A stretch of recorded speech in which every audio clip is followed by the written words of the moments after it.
దేశంలో ఒకే ఒక ముఖ్యమంత్రి ఎన్టీ రామారావు గారు ఆనాడు కాయ కష్టం చేసేటటువంటి పేదలకు కూడా 60 సంవత్సరాలు దాటితే పని చేయలేరు కాబట్టి వాళ్ళకు కూడా పెన్షన్ ఇవ్వాలని 35 రూపాయలు పెన్షన్ పెట్టినటువంటి మహానుభావుడు దేశంలో మొట్టమొదటి ముఖ్యమంత్రి. అందుకోసమే ఆయన ఈరోజు మనం గుర్తుపెట్టుకోవాలి. ఆ 35 రూపాయలు ఈరోజు 4000 అయింది.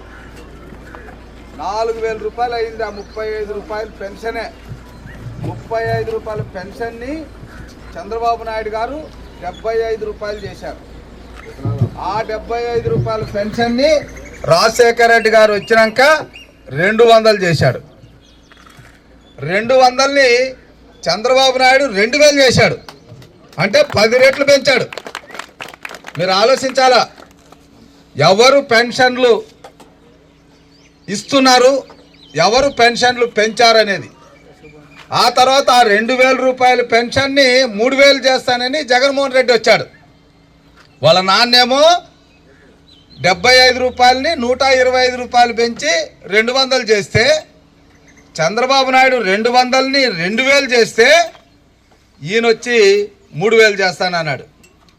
మా వాళ్ళందరూ ఆలోచించారు, మా ముసలోళ్ళు ఆలోచించారు, భర్తలు కోల్పోయినటువంటి నా చెల్లెళ్ళు ఆలోచించారు, వికలాంగులైనటువంటి నా తమ్ముళ్ళు ఆ చెల్లెళ్ళు అందరూ ఆలోచించారు, మాకు వస్తుంది కదా మాకు వస్తుంది కదా అని.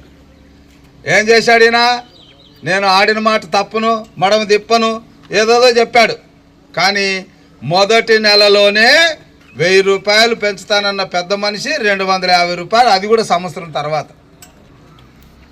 ఇది మెడము తిప్పను, మాట తప్పును అనేటువంటి నాయకులు మాట్లాడేవి చేష్టలు.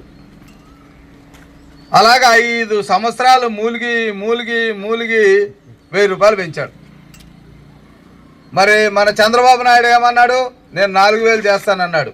1000 రూపాయలు 3000 నుంచి 1000 పెంచుతానన్నాడు.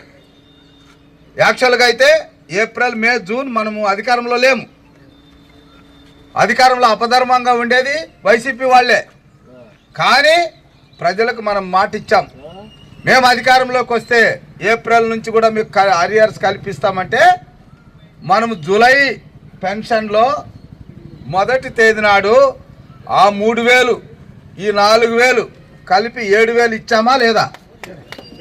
అది పెన్షన్ ఇచ్చేటటువంటి దాతృత్వం, దయాగుణం అలా ఉండాలి తప్ప ఏదో మాటలు చెప్పడం ఇవన్నీ కాదు. ఇంకా పోతే మన యామర్రకు సంబంధించి 2 విషయాలు అడిగారు. ఒకటి, ఆ ట్యాంక్ బాగు చేయాలి, చెరువు బాగు చేయాలి. ఆ చెరువు నీరు ఊరందరికి ఉపయోగపడాలంటే దానికి 32 లక్షల రూపాయలు పెట్టాము. అది కూడా తొందరలో శాంక్షన్ అవుతుంది.